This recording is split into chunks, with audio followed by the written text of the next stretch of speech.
నేతల మధ్య ఘర్షణ. అంబేద్కర్ కోనసీమ జిల్లాలోని పి గన్నవరంలో జరిగిన ఆటో డ్రైవర్ల సేవలో పథకం కార్యక్రమంలో టీడీపీ జనసేన నేతల మధ్యలో ఘర్షణ చోటు చేసుకుంది. రవాణా శాఖ అధికారులు ముద్రించిన కరపత్రాలు, మెగా చెక్కులపై deputy CM Pawan Kalyan photo లేకపోవడమే ఈ వివాదానికి కారణమని తెలుస్తుంది.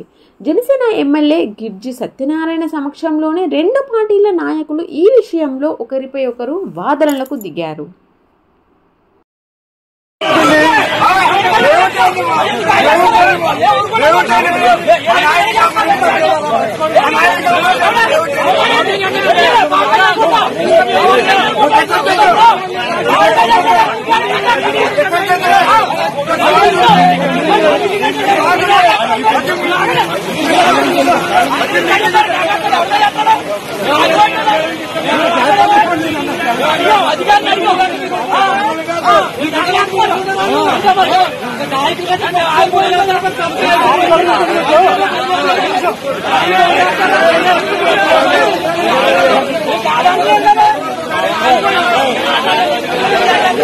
వ్యాలీ పెట్టారు.